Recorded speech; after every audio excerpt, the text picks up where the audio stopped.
Hi third graders, it's Miss Rayborn here. Today we are going to continue on with the drawing that we started the last week we were together. So evidently Miss Rayborn, when I was putting together the video, accidentally left out the part with the eye originally. So I was so glad Austin sent me an email and said, Miss Rayborn, the how to draw the eye part was missing because it was in several different parts. And so it is fixed and back on the slideshow. I went ahead and left it in there just in case you needed to see it again, because maybe when you were watching it, it was missing. So thank you guys for always letting me know if there's a problem. I really appreciate it. Today, we're going to talk about drawing the rest of the face, the nose, the mouth. We're going to talk about ears and hair as well. That's going to be our job for finishing up today.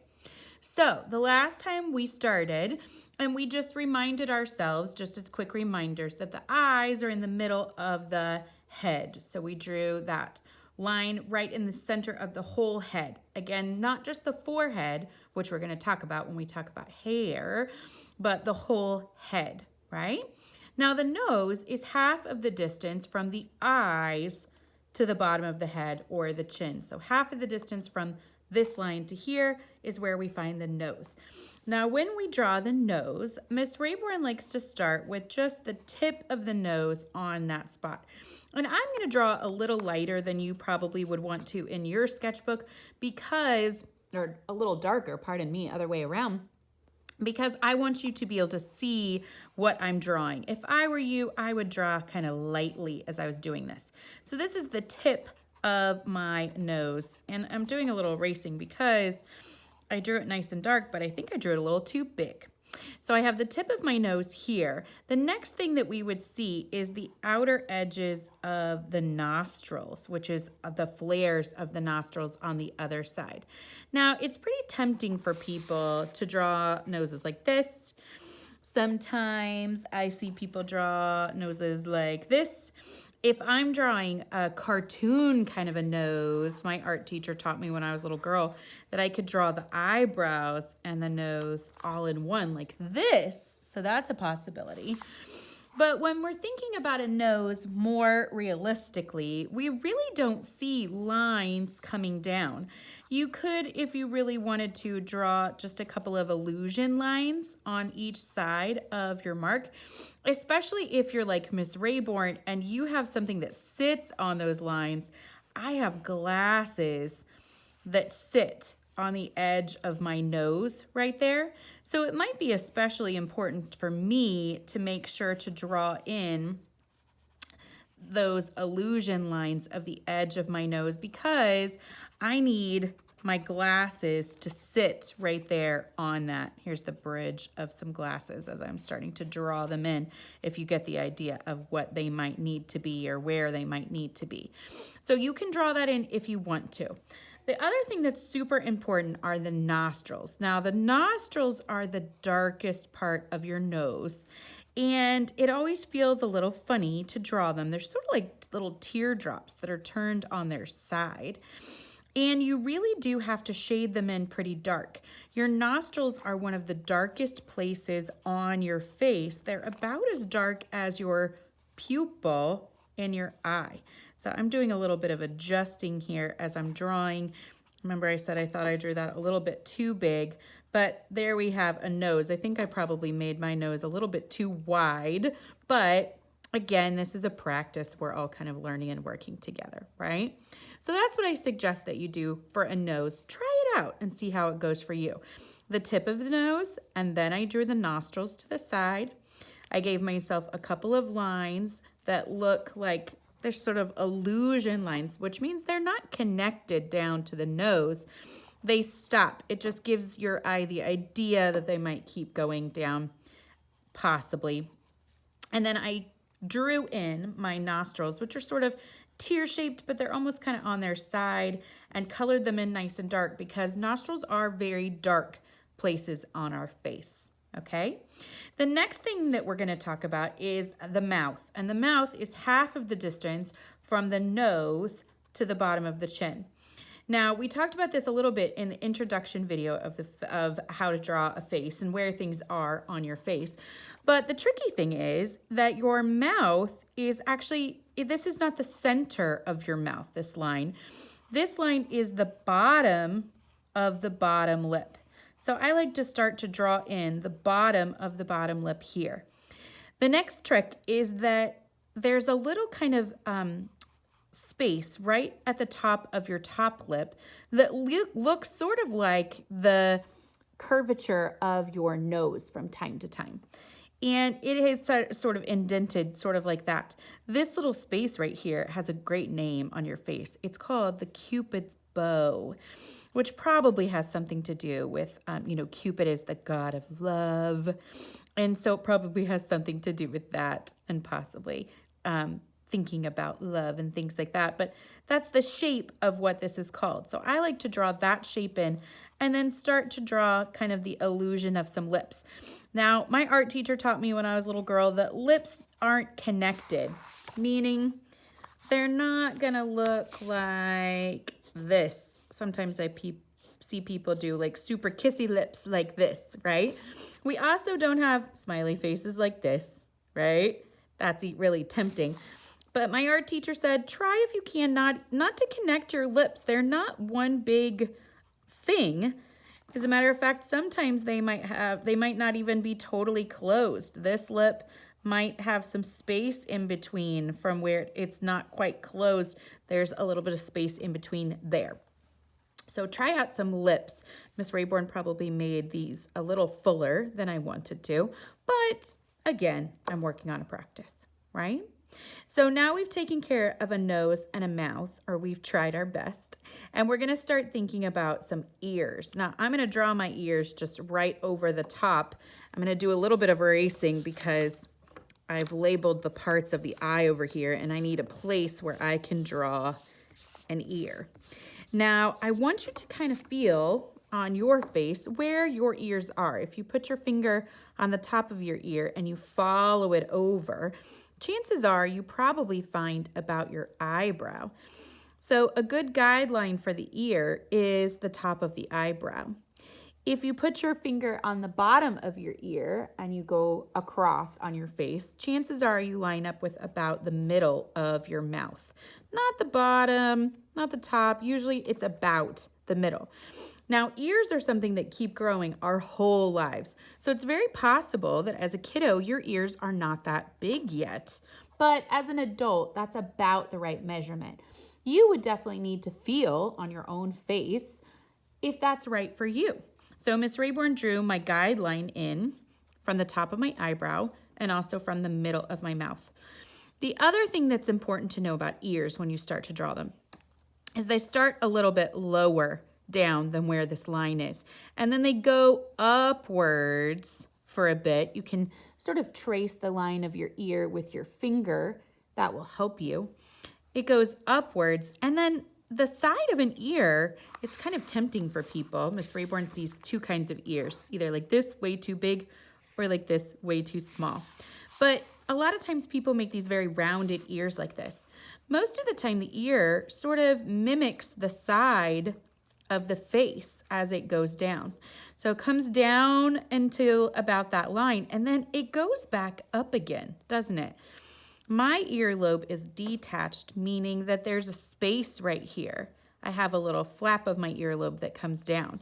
So I started low, kind of in between my eye and my eyebrow, and I went up, and then I followed the curve of the face. And when I got down to that line, I had to come back up a little farther. I put mine to about the line for my nose. That seemed to fit well for me. The next step that I like to draw in an ear is the inside shape or the inside curve detail of the ear.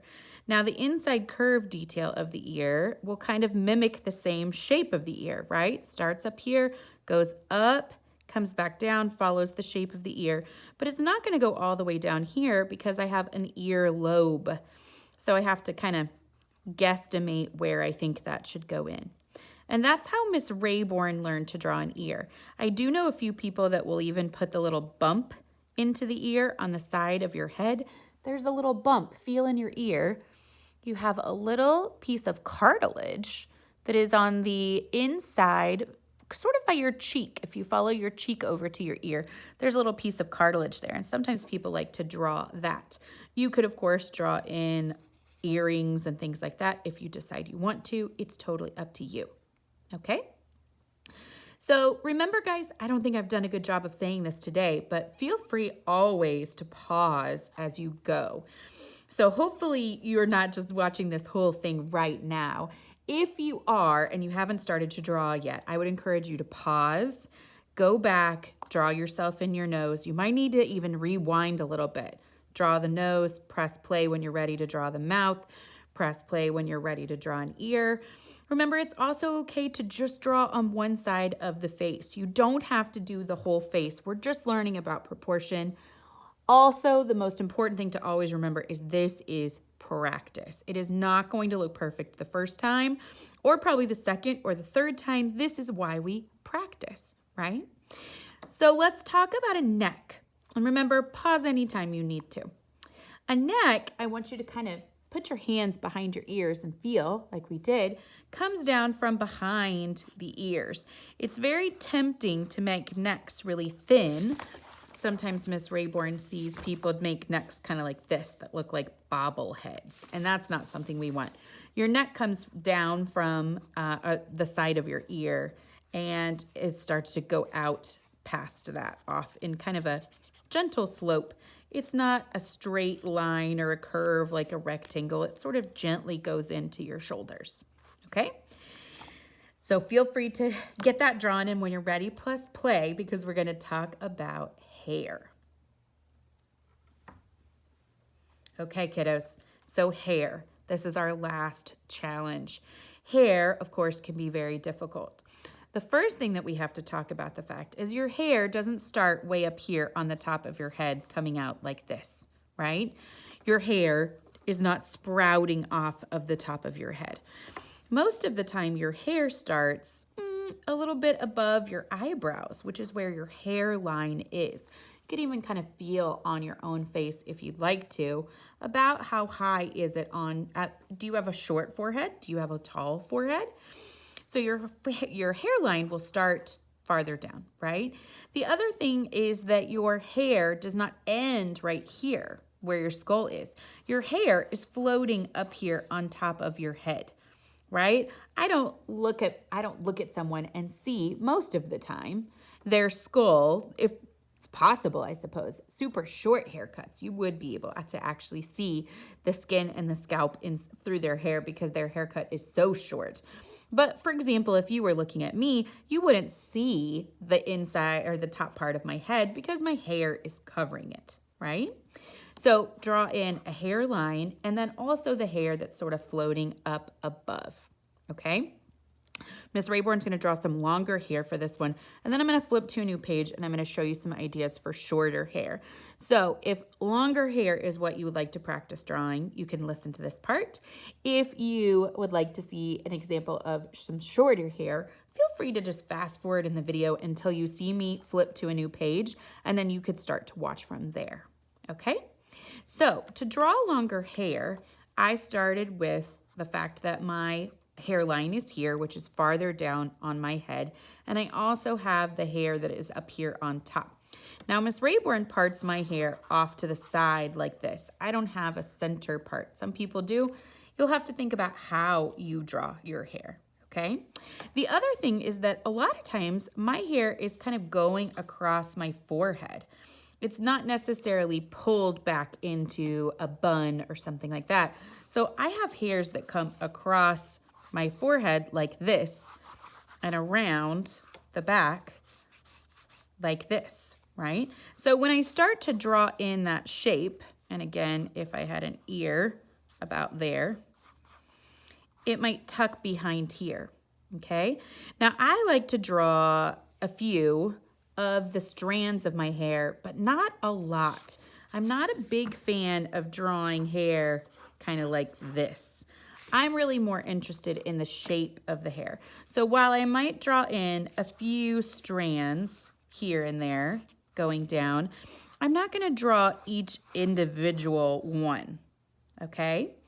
The other thing that I want to take care of to make this look a little more realistic is I want to erase away the line that shows where my head was. Because like we said, we're not going to see that. Also, I've got hair going down across my hairline, so I don't see where my hair starts underneath here. It's just covering part of my forehead. So again, I'm drawing in just a few sort of directional strands of hair, but really that's it, right? It's kind of tucked back behind here, behind my ear. Miss Rayborn has got my glasses on, and those go back behind my ear as well. Okay, so there's a good start with an idea of how to draw in eyes, nose, and a mouth. Miss Rayborn thinks I made my nose and mouth a little bit too big on this one. We'll see how you do. Remember, practice makes perfect. Even Miss Rayborn isn't super happy with this drawing of my practice. I think I made my nose and lips a little bit too large. One of the things that can be tricky is when you're drawing later. For example, just like you, I drew all of that other part about a week ago, and then I picked up my drawing and went from there. So it's been about a week since I drew on this piece of paper, and I think it kind of kept me from keeping the proportion that I really wanted. But it's a good start for learning the different parts. So if you have finished the practice tutorial and you had longer hair, congratulations, you have done an awesome job. I'm so proud of you. There is an assignment where I just want you to hold up your practice drawing in the video. Remember, it's totally fine if this side is missing. I just want to see your progress and how you're doing, okay? So don't forget to share before you're done for today, okay? Share in the video. If you are sticking around because you want to talk about how to draw shorter hair, I'm going to switch to a new page because I can't draw it right on top of there. And I'm going to draw myself super, super quickly the idea of a head. And if this was the ears, so I need to thicken up this neck because we talked about that. Okay, I'm only going to draw in the hair, kiddos. So forgive this super quick sketch. Okay, so let's talk about shorter hair or even hair that might be pulled back into a bun, possibly. Okay, so we've got the hairline that might be here if these are eyebrows, right? And then we have the hair that's up on top. Now, if you have shorter hair, both of these lines may not be straight. They might be kind of expressive. If you had spiky hair, for example, you would see that on the top like this. And then it might kind of calm down and go back behind, right? A lot of people have some spikes, and then on the sides, it kind of calms itself down. It's also possible that in the front of your hair, you might have hair that does go straight across, or you might have some pieces that come across like this. Some people even have hair that goes right down in front of their ear like this and back around. So even if you have short hair, you might have a shape to your hair or a line to your hair or spikes that aren't just straight across. You still would want to erase away where your head was because you're not going to see your head through there, right? The other thing that you might be interested in is if you had hair that is sort of up on top of your head. Miss Rayborn wears a bun a lot. If I was trying to draw hair that was a bun, 1, I would have my hairline down here. 2, I have hair up here, right? Now, my hair kind of comes down. If it's pulled back into a bun, I do actually see my hairline like this. Kind of comes down around back behind here. And I've got hairs that are coming back in this direction, right? Because I pulled them backwards. So they're going back in this direction. Now, to draw a bun on top of my head, I might just draw in sort of the shape of it to start with because it's just sitting up on top of there. If I wanted to have a few hair strands showing, I could do that depending on what's happening. If it's a realistic drawing of Miss Rayborn, what's probably sticking out of there you guys all know, if you've had Miss Rayborn for a little while, there's probably a pencil sticking out of that bun, right? As you're working. Miss Rayborn has a tendency to stick things into my bun. So there's an option for drawing some hair that is pulled back. If you had a ponytail, it would be back behind this head, so you really wouldn't see it, right? That's something to think about. The other thing you could add in is something like a headband or something like that.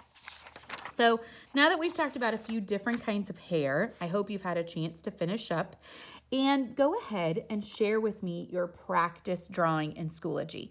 Remember, it is totally okay if your practice drawing looks like mine and only half of it is drawn. It's also totally fine if your practice drawing has all kinds of labels, like where do the eyes go, where do the nose go, where do all of the different parts go, because we're learning, right? I just want to see that you have done some practicing in your sketchbook, and I can't wait to see your progress. So go over to the assignment in Schoology and share a little short video with me and tell me something about where the proportion of the face is. I'll explain in my video. Bye for now.